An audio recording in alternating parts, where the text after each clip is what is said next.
Gaudy true में आप सबका स्वागत है। सुनते हैं जीवित पुत्रिका व्रत के 5 पौराणिक कथाओं को।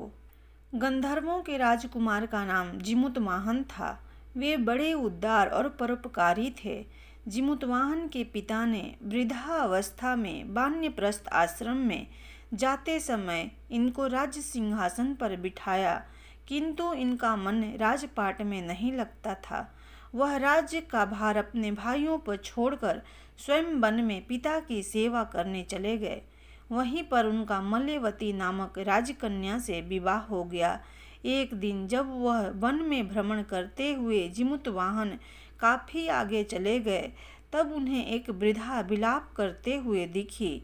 इनके पूछने पर वृद्धा ने रोते हुए बताया, मैं नागवंशी स्त्री हूँ और मुझे एक ही पुत्र है।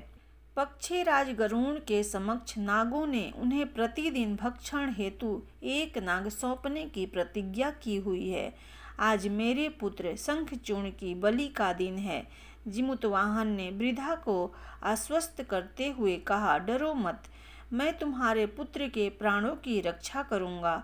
आज उसके बदले मैं स्वयं अपने आप को उसके लाल कपड़े में ढक कर वध्यशिला पर लेटूंगा। इतना कहकर जिमुतवाहन ने शंखचूड़ के हाथ से लाल कपड़ा ले लिया और वे उसे लपेटकर खुद को बलि देने के लिए चुनी हुई वध्यशिला पर लेट गए। नियत समय पर गरुड़ बड़े बेग से आए और वह लाल कपड़े में ढके जिमुतवाहन को पंजे में दबोच कर पहाड़ के शिखर पर जाकर बैठ गए।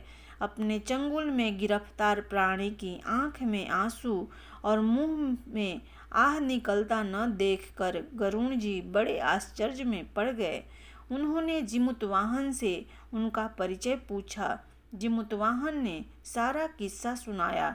गरुड़ जी उनकी बहादुरी और दूसरे की प्राण रक्षा करने में स्वयं का बलिदान देने की हिम्मत से बहुत प्रभावित हुए। प्रसन्न होकर गरुड़ जी ने उनको जीवन दान दे दिया तथा नागों की बलि ना लेने का वरदान भी दे दिया। इस प्रकार जिमुतवाहन के अदम्य साहस से नाग जाति की रक्षा हुई और तब से पुत्र की रक्षा हेतु जिमुतवाहन की पूजा की प्रथा शुरू हो गई। आश्विन कृष्ण अष्टमी को प्रदोष काल में पुत्रवती महिलाएं जिमुतवाहन की पूजा करती है। कैलाश पर्वत पर भगवान शंकर माता पार्वती को कथा सुनाते हुए कहते हैं कि आश्विन कृष्ण अष्टमी के दिन उपवास रखकर जो स्त्रियां सायं प्रदोष काल में जिमुतवाहन की पूजा करती हैं तथा कथा सुनने के बाद आचार्य को दक्षिणा देती हैं, वह पुत्रों का पूर्ण सुख प्राप्त करती है।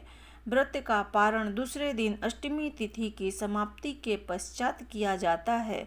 यह व्रत अपने नाम के अनुरूप फल देने वाला है। नर्मदा नदी के पास एक कंचनवटी नाम का नगर था। वहाँ के राजा का नाम मलाई केतु था। उसी नर्मदा नदी के पश्चिम और बालूहटा नाम की मरुभूमि थी, जिसमें एक विशाल पेड़ पर चील रहती थी और उसी पेड़ के नीचे एक सियारिन भी रहती थी। चील और सियारिन दोनों ही पक्की सहेलियां थीं। कुछ महिलाओं को जितिया व्रत करते देख चील और सियारिन ने भी यह व्रत करने का संकल्प लिया और दोनों ही भगवान श्री जिमुतवाहन की पूजा और व्रत करने का प्रण ले लिया। जिस दिन दोनों को व्रत रखना था, ठीक उसी दिन शहर के एक बड़े व्यापारी की मृत्यु हो गई और उनका दाह संस्कार वही मरुस्थल पर हुआ। मुर्दा देखकर सियारिन को भूख लगने लगी और वह खुद को रोक नहीं पाई, जिसके कारण उसका व्रत टूट गया। परंतु चील ने खुद पर संयम रखा और पूरी श्रद्धा और नियम से अपना व्रत पूरा किया और अगले दिन व्रत का पारण भी किया। उसके बाद अगले जन्म में दोनों सहेलियों ने पुत्री के रूप में एक ब्राह्मण परिवार में जन्म लिया। उनके पिता का नाम भास्कर था। चील बड़ी बहन और सियारिन छोटी बहन बनी। बड़ी बहन का नाम शीलावती रखा गया और उसकी शादी बुधिसेन के साथ हो गई। छोटी बहन का नाम कपूरावती रखा गया और उसकी शादी उस शहर के राजा मलाय केतु से हुई और छोटी बहन कपूरावती कंचनवटी नगर की रानी बन गई। अब भगवान जिमुतवाहन के आशीर्वाद से बड़ी बहन शीलावती को 7 पुत्र प्राप्त हुए, लेकिन कपूरावती के बच्चे जन्म लेते ही खत्म हो जाते थे। कुछ सालों बाद शीलावती के 7 पुत्र बड़े हो गए और राजा के दरबार में काम करने लगे। उन्हें देखकर कपूरावती के मन में ईर्ष्या और जलन की भावना उत्पन्न होने लगी। इस ईर्ष्या की भावना में कपूरावती ने राजा से कहकर शीलावती के 7 बेटों के सर कटवा दिए। फिर उन 7 सिरों को साथ में बर्तन में डालकर ढक दिया और शीलावती के पास भिजवा दिया गया। यह सब देखकर भगवान जिमुतवाहन ने मिट्टी की सहायता से 7 भाइयों के सर बनाए और सभी सिरों को धड़ से जोड़कर उन पर अमृत छिड़क दिया, जिसके कारण वे 7 भाई फिर से जिंदा हो गए और घर लौट आए। रानी ने जो कटे सर भिजवाए थे वह सब फूल बन गए। कपूरावती समाचार पाने को बहुत व्याकुल थी, लेकिन जब उसे इस बात का पता चला तो वह अपनी बड़ी बहन के घर गई और वहां सबको जिंदा देखकर आश्चर्य में पड़ गई और बेहोश हो गई। जब कपूरावती होश में आई तो उसने अपनी बड़ी बहन से यह सारी बात बताई और अपनी गलती पर पछतावा किया। भगवान जिमुतवाहन की कृपा से बड़ी बहन को पूर्व जन्म की सारी बात याद आ गई और वह अपनी छोटी बहन को उसी पेड़ के नीचे लाकर पूर्व जन्म की सारी बातें सुनाई, जिसे सुनकर कपूरावती फिर बेहोश हो गई और मर गई। जब राजा तक इस बात की सूचना मिली तो उन्होंने उसी जगह पर पेड़ के नीचे कपूरावती का दाह संस्कार कर दिया। 2 बहनें थीं जिनका नाम था चुलिया और सियारिया। चुलिया बहुत मेहनती थी और गरीब भी थी। वह मजदूरी करके अपने बच्चों को पालती थी, लेकिन सियारिया गलत आचरण वाली थी, जो हमेशा मौज और ऐश करती थी और चुलिया से जलती भी थी। हर वक्त सियारिया यह सोचती थी कि चुलिया इतना खुश कैसे रहती है। चुलिया की हंसी खुशी सियारिया को सहन नहीं हो पाती थी, जिसके कारण सियारिया चुलिया के संतानों को सताने के कई प्रयास कर चुकी थी और कई बार चुलिया के बच्चों को खत्म करने की कोशिश भी कर चुकी थी, किंतु चुलिया के तपस्या और व्रत के कारण उसके बच्चे हमेशा सुरक्षित बच जाया करते थे। एक दिन सियारिया चुलिया के सभी बच्चों को लेकर जंगल में लकड़ी चुनने के लिए गई। वहां जंगल में लकड़ी को चुनते चुनते बच्चे थक गए और थोड़ी देर के लिए सो गए। बच्चों को सोते देख सियारिया ने सभी बच्चों का सिर काट दिया और टोकरी में रखकर वापस घर आ गई और चुलिया को वह टोकरी भेंट में दे दी और कहा, दीदी, मैं जंगल से आपके लिए नारियल लाई हूँ, बच्चों को खिला देना। चुलिया ने उस टोकरी को उठाकर देखा नहीं और किनारे में रख दिया और अपने बच्चों की प्रतीक्षा करने लग गई। जब शाम से रात हो गई और बच्चे वापस नहीं आए तो वह बहुत परेशान हो गई। बड़े ही करुण स्वर में जोर जोर से रोने लग गई। करुणा भरी स्वर को शंकर पार्वती जी से रहा नहीं गया और उन्होंने महादेव से कहा कि हे प्रभु, कोई दुखियारी बहुत रो रही है, उसके रोने में बहुत दर्द छुपा हुआ है, मुझसे बर्दाश्त नहीं हो पा रहा। हमें चलकर देखना चाहिए कि कौन रो रहा है और क्यों रो रहा है। तब इस बात पर महादेव जी ने कहा कि यह मृत्यु लोक है और यहाँ पर सारी साधारण सी बात है, लेकिन पार्वती के हठ के कारण महादेव उनके सामने झुक गए और चुलिया के पास जाकर उसके रोने का कारण पूछने लगे। महादेव जी के पूछने पर चुलिया ने अपने रोने का कारण विस्तार से बता दिया। शंकर जी ने जब ध्यान लगाया तो उन्होंने चुलिया के बच्चों को जंगल में मृत पाया, जिसके बाद शंकर जी ने पार्वती जी को अनुरोध किया और बच्चों को पुनर्जीवित कर दिया। बच्चे नींद से उठकर मौसी को ढूंढ रहे थे, किंतु मौसी वहां नहीं थी। बच्चे डर कर घर आ गए और मौसी के सारे कार्य माँ के सामने बता दिए। यह सब सुनकर चुलिया सियारिया के पास जाकर लड़ने लगी कि तुम मेरे बच्चों को जंगल में क्यों अकेला छोड़ आई। दोनों बहनों में लड़ाई शुरू हो गई और यह लड़ाई 7 दिन 7 रात तक चलती रही, किंतु इस लड़ाई का कोई हल नहीं निकला। जिसके बाद दोनों ने उस जंगल में एक तपस्वी को घटना सुनाई। घटना को सुनने के बाद तपस्वी ने दोनों को आदेश दिया कि तुम दोनों जाकर पास में खेल रहे बच्चों को बाल से पकड़कर घसीटते हुए मेरे पास लेकर आ जाओ। उसके बाद मैं निर्णय करूँगा। चुलिया बच्चों की माँ थी, उससे बच्चों की पीड़ा देखी ना जा सकी। उसने महात्मा के वचनों का पालन नहीं किया, लेकिन सियारिया दौड़ती हुई गई और खेलते हुए बच्चों को बाल से पकड़कर खींचकर ले आई। जिसके बाद तपस्वी ने सियारिया को यह श्राप दिया कि हर जन्म में इसी तरह तू सदैव जलती रहेगी और दुखी होती रहेगी। जो महिला किसी बच्चे की पीड़ा और माँ की ममता को नहीं जानती, जीवन भर धरती पर दुख भोगने के अलावा और कुछ नहीं कर पाएगी। 2 बहनें थीं, एक का नाम था सुखिया और दूसरी का नाम था दुखिया। दोनों के भाग्य उनके नाम जैसा ही था। दुखिया गरीब थी और बहुत दुखी रहती थी। सुखिया अमीर थी और हमेशा सुखी रहती थी।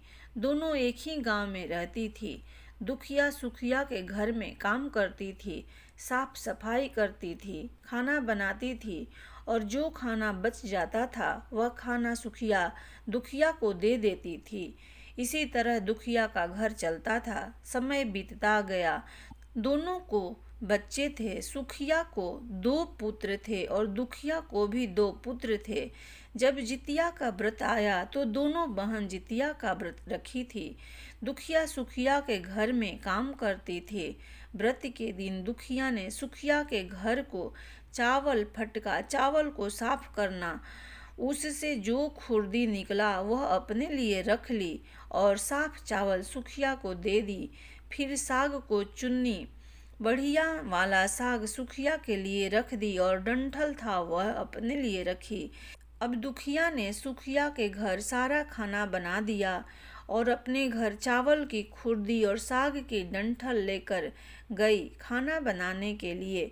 खुर्दी का चावल और साग की डंठल बनाकर वह खाना अपने बच्चों को खिलाई और खुद भी खाई। उसके बाद दुखिया सोने चली गई। आधी रात में एक बूढ़ी औरत उसके घर पर आकर दरवाज़ा खटखटाती है तो दुखिया पूछती है कौन है। तब बूढ़ी बोलती है बेटा हम हैं।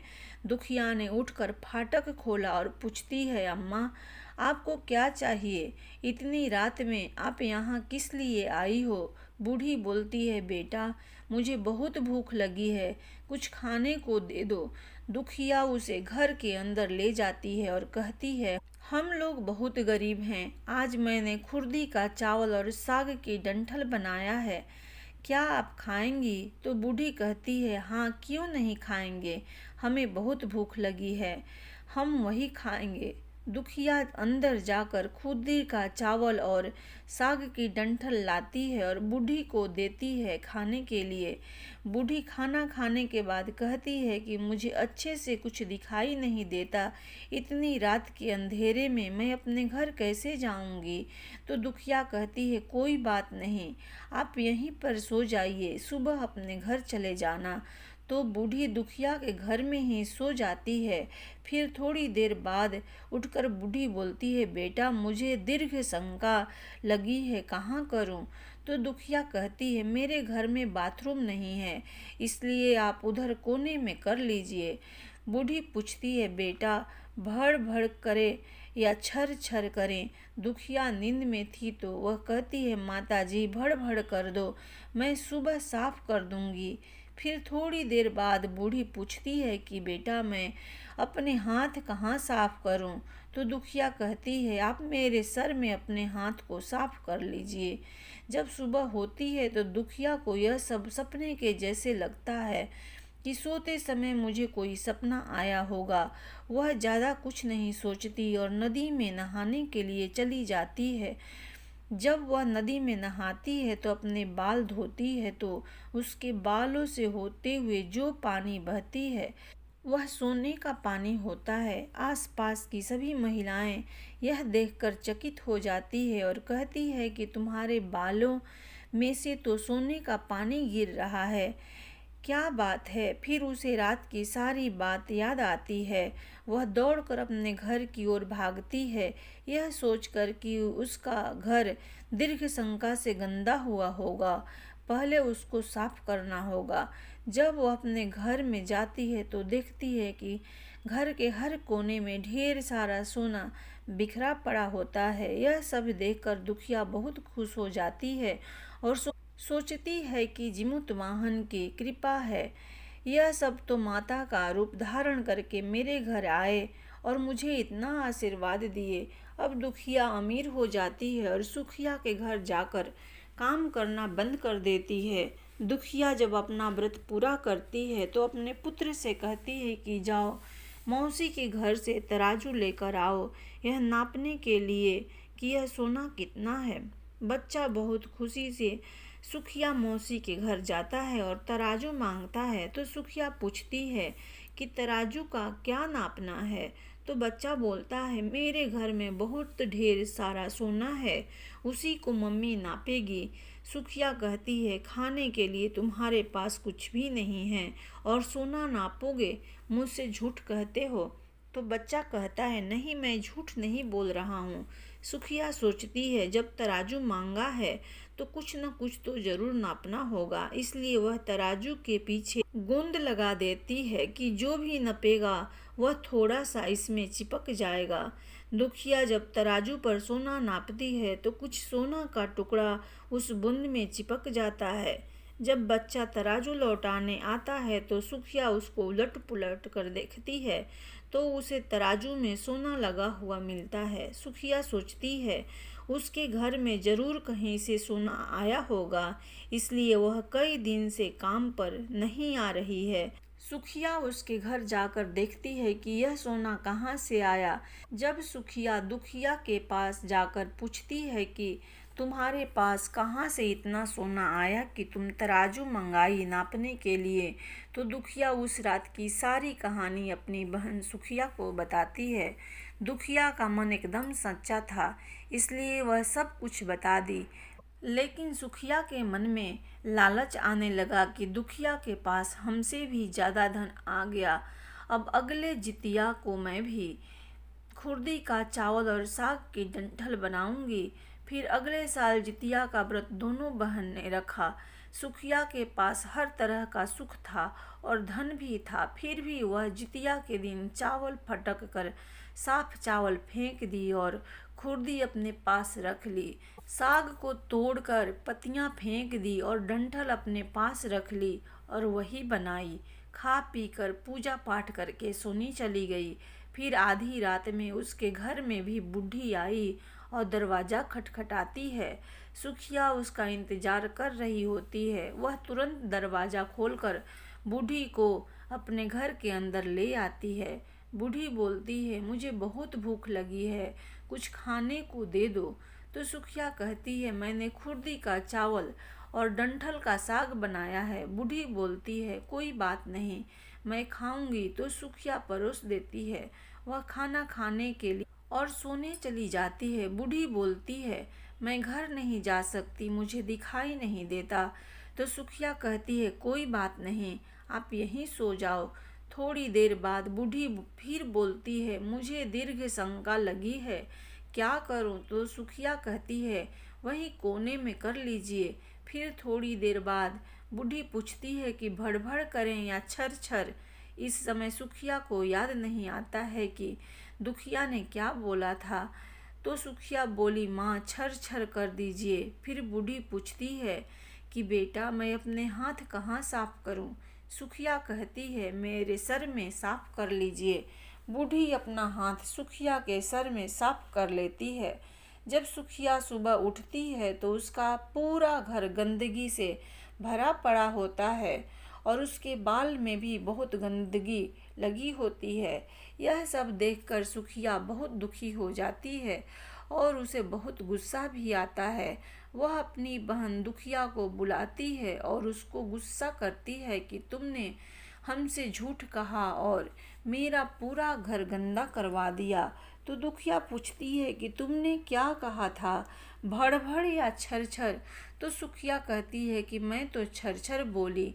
तो दुखिया कहती है कि यहीं पर तो तुमने गलती करी, और तुम्हारे पास तो सब कुछ था, किसी चीज की कमी नहीं थी, फिर भी तुमने लालच किया। मेरे पास तो कुछ भी नहीं था, तुम्हारे पास तो सब कुछ था। तुम्हारे घर जिमुतवाहन बाबा वेश बदल कर आए, लेकिन फिर भी तुमने उन्हें अच्छा खाना नहीं परोसा।